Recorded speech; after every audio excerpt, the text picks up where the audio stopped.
Aleluia, aleluia.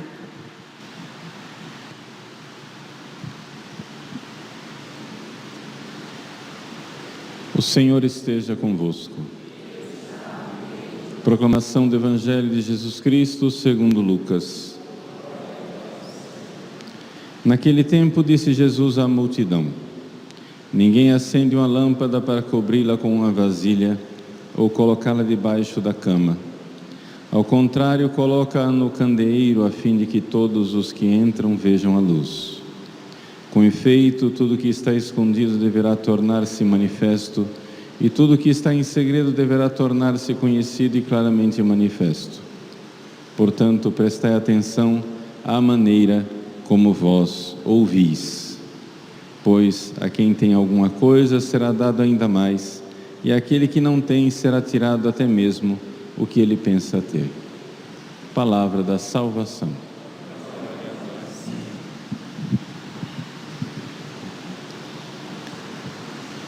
Meus queridos irmãos, recordamos hoje a aparição de Nossa Senhora em La Salette, na França. A aparição de La Salette faz parte de uma série de aparições de Nossa Senhora após a Revolução Francesa.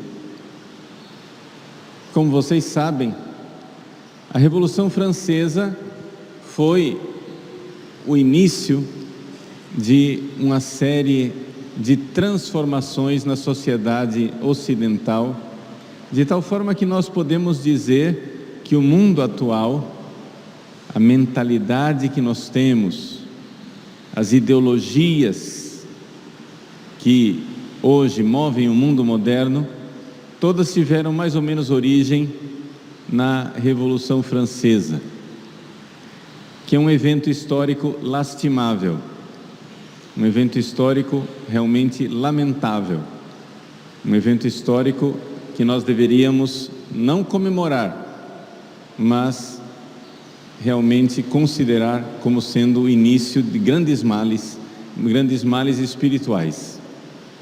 A Revolução Francesa, Deus quis destronar não somente o rei da França. Se fosse simplesmente o fato, não é, de os franceses quererem mudar de regime,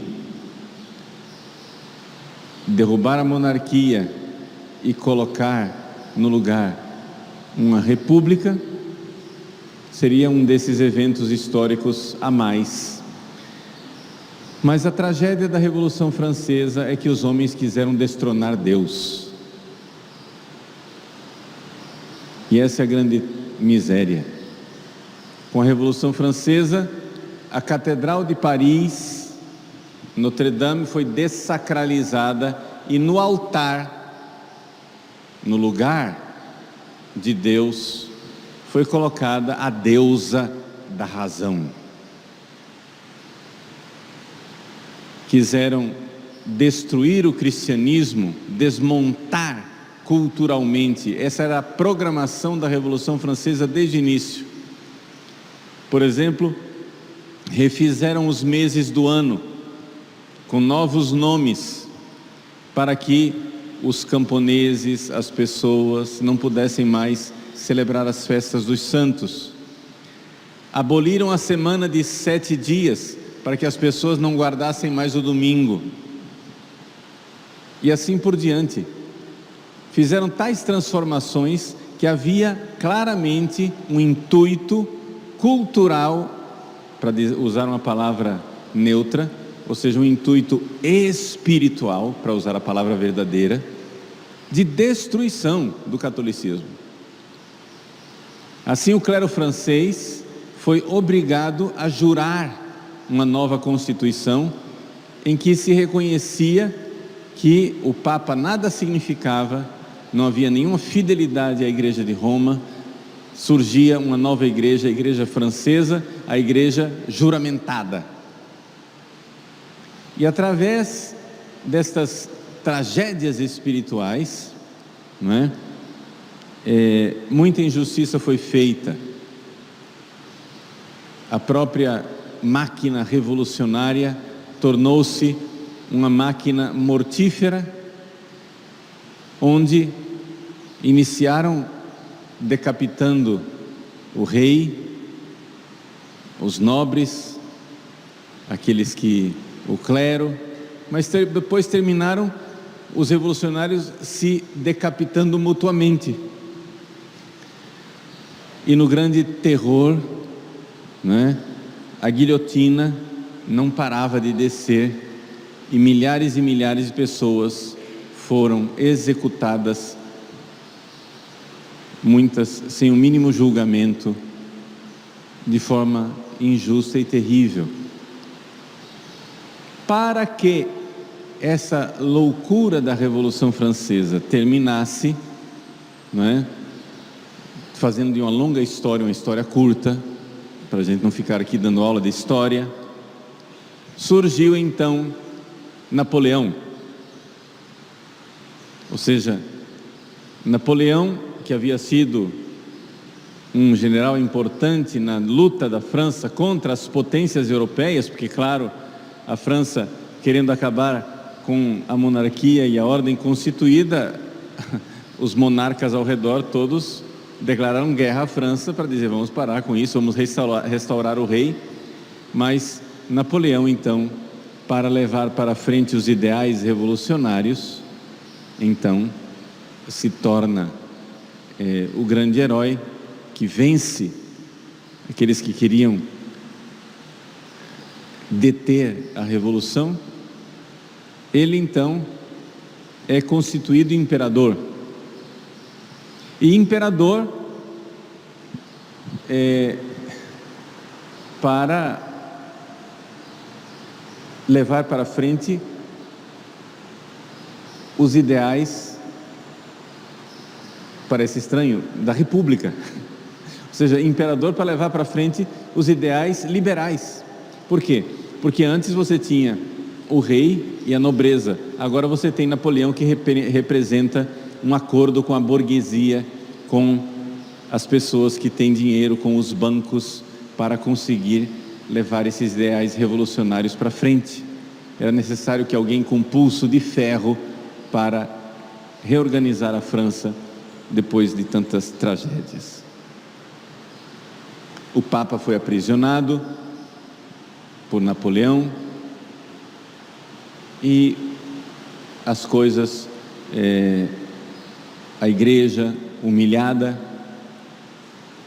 os direitos de Deus foram pisoteados. É nesse contexto pós-napoleônico que aparece Nossa Senhora em La Salette. E Nossa Senhora encontra uma França onde a religião já não existe, praticamente.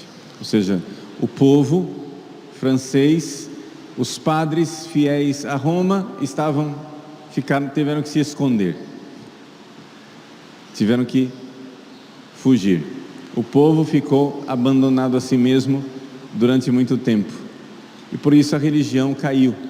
As pessoas não praticavam quase mais a religião. Quando voltou o clero, quando voltou a aspas, normalidade, depois que Napoleão morreu, depois que tudo parecia que ia voltar ao normal, as coisas não voltaram ao normal, porque espiritualmente o povo não voltou ao normal. Então Nossa Senhora aparece a dois pastorinhos nas montanhas de La Salette, na França, a Melânia e o Maximino, e aparece chorando. Por que Nossa Senhora chora em La Salette? Ela chora para reclamar que nós não estamos seguindo os mandamentos da primeira tábua da lei de Deus. Veja, é claro que houve muita tragédia e muito pecado contra os mandamentos da segunda tábua. Quais são as tábuas da lei de Deus? Tem a primeira tábua que fala dos direitos de Deus: amar a Deus sobre todas as coisas, não tomar seu santo nome em vão, guardar domingos e festas. E a segunda tábua da lei, que são os mandamentos com relação ao próximo, honrar pai e mãe, não matar, não pecar contra a castidade, não furtar, não levantar falso testemunho, não desejar a mulher do próximo, não cobiçar as coisas alheias. Essa é a segunda tábua. É evidente que a Revolução Francesa provocou muita injustiça, muita desgraça, morte, tragédias, os pecados contra o próximo. Mas Nossa Senhora vê que não será possível restaurar a justiça, que não será possível restaurar a ordem na França sem antes colocar Deus de volta no lugar dele. Como é possível você pedir para os homens respeitarem os outros homens, quando alguns homens se acham Deus? É necessário destronar os homens e colocar Deus no lugar. É necessário colocar todos debaixo da obediência a Deus. Por que é que nós temos desmandos? Por que é que nós temos tragédias, revoluções? Por quê? Porque o homem se revolta com fúria satânica querendo ser Deus. Não servirei. Nós olhamos para o nosso Brasil. O que é que seria importante para nós mantermos a ordem, a harmonia na nossa pátria, no nosso país? Que Deus fosse Deus em todos os corações. Mas porque Deus não é Deus em todos os corações, alguns se acham deuses. E o que decorre disso é injustiça, é tirania, é opressão. Para que nós sejamos livres, para que nós sejamos verdadeiramente um país onde reina a ordem e a justiça, precisaríamos que todos colocassem em ordem a hierarquia das coisas, e Deus fosse Deus, todos obedecessem a Deus. Nossa Senhora aparece em La Salette então chorando, e chorando por quê? Dizia eu, chorando porque as pessoas não obedecem a Deus, cumprindo os mandamentos da primeira tábua da lei, que são mandamentos para os quais as pessoas se tornaram insensíveis. Quando você diz para uma pessoa que ela peca porque ofendeu o pai e a mãe, a pessoa ainda entende. Ela peca porque matou alguém, a pessoa entende. Ela peca porque cometeu adultério, a pessoa ainda entende. Ela peca porque roubou, a pessoa entende. Ela peca porque mentiu, a pessoa entende. Mas quando você chega e diz que ela peca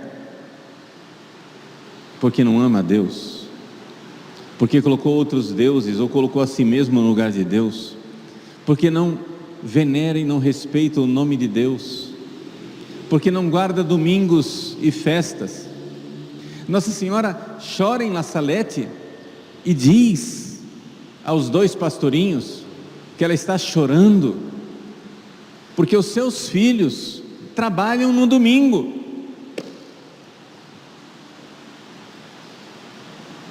E as pessoas olham espantadas e dizem: mas isso é pecado?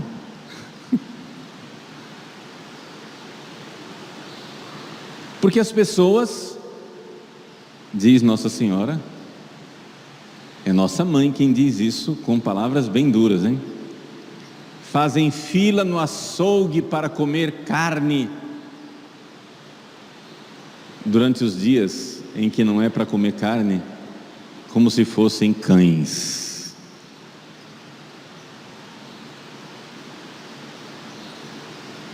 É duro que a nossa mãe nos dirija uma palavra dizendo: vocês se comportam como cachorros,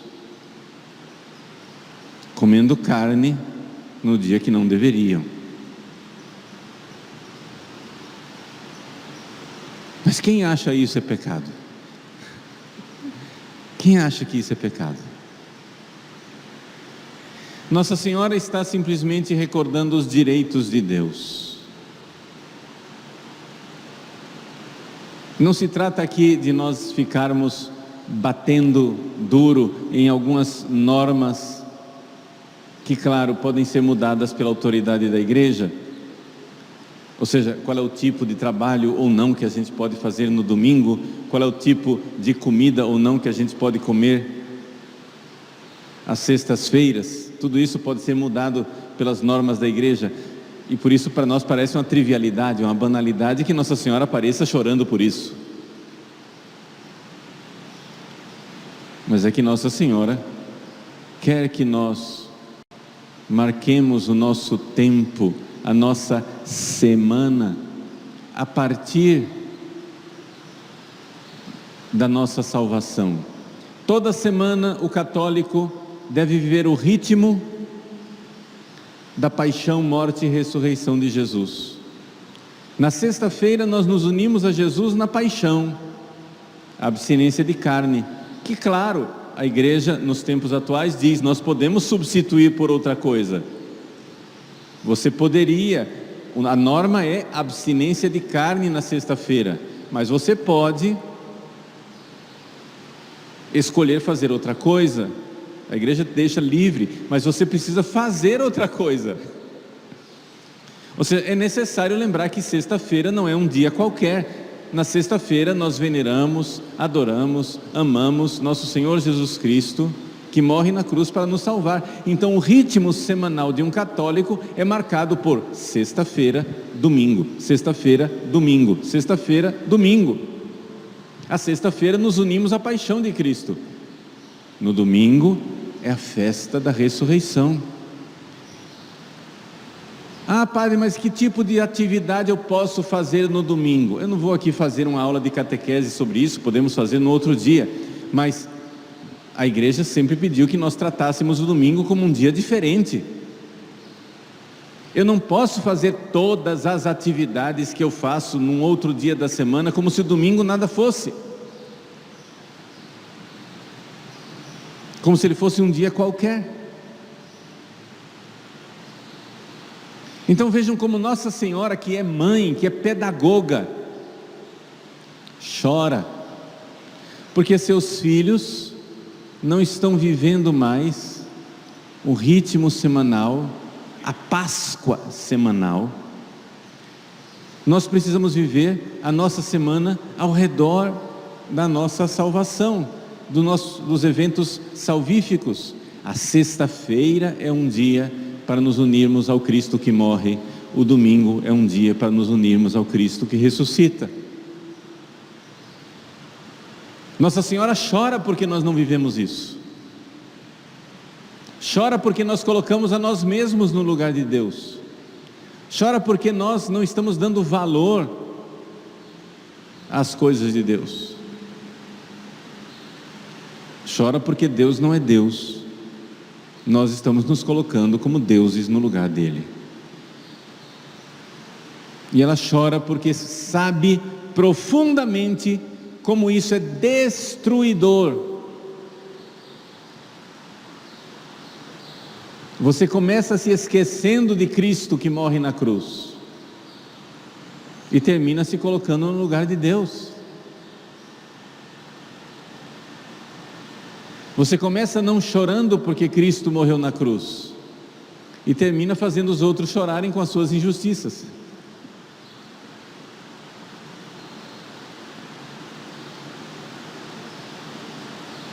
Nossa Senhora quer que nós tenhamos lugar para Deus em nossas vidas, que Deus seja aquele que marca os ritmos do tempo, os ritmos do nosso dia a dia, que a nossa vida seja toda ela pautada por Deus, que nós nos lembremos de Deus. O esquecimento de Deus faz Nossa Senhora chorar.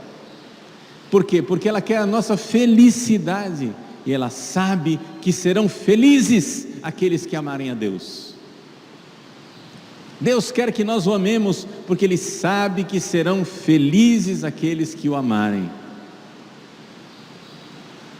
Nossa Senhora chora, porque sabe que serão condenados ao inferno os que não amarem a Deus, os que se colocarem no lugar de Deus. Então, nos 10 mandamentos, os principais mandamentos, a primeira tábua da lei, amar a Deus sobre todas as coisas, não tomar seu santo nome em vão, guardar domingos e festas. Esses mandamentos são importantes porque eles colocam em ordem a nossa vida para respeitarmos os outros mandamentos com relação ao próximo. Porque se Deus não for Deus, você vai tomar o lugar dele. Como mostraram os revolucionários franceses. Nós vivemos num mundo onde, para a maior parte das pessoas, Deus não é Deus. As vontades, os caprichos, as veleidades humanas tomaram o lugar de Deus. Nós achamos que temos o direito de nos reunir em parlamento e votar o que é certo e o que é errado. Nós somos homens e mulheres para além do bem e do mal. Nós queremos decretar tudo. Decretar desde o sexo das crianças, onde nós temos o direito de escolher o sexo que vamos ter. Nós queremos decretar o direito de fazer sexo sem reprodução, sem que isso tenha nada a ver com o nascimento das crianças. Nós queremos decretar que nós podemos dissolver as famílias. A família pode ser um contrato transitório, eu posso realizar o divórcio, e nós podemos nos unir com quem nós quisermos. Homem com homem, mulher com mulher, 3 homens, 4 mulheres. Daqui a pouco estão decretando também a união matrimonial com animais, e não pensem que isso é piada. Isso não é piada.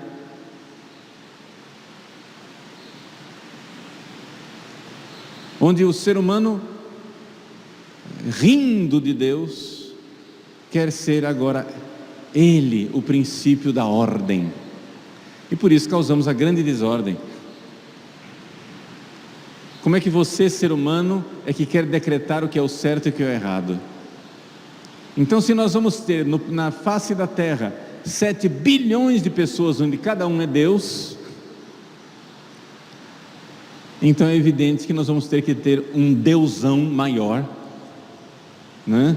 Que tiraniza e oprime a todos esses deusezinhos para que eles fiquem quietinhos e comportados. Isso chama-se ditadura. Mas se nós tivéssemos Deus no coração, seria diferente. O cristianismo nasceu historicamente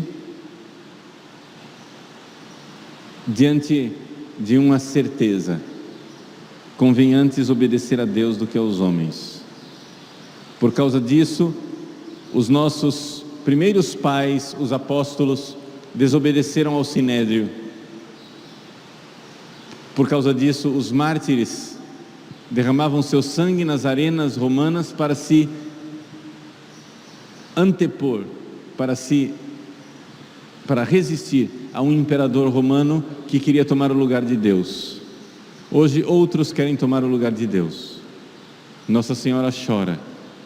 Nós devemos ouvir esse apelo de mãe e colocar Deus de volta no lugar, mesmo que isso nos custe, como custou a tantos dos nossos ancestrais, o derramamento do nosso sangue, para dar a Deus o que é de Deus.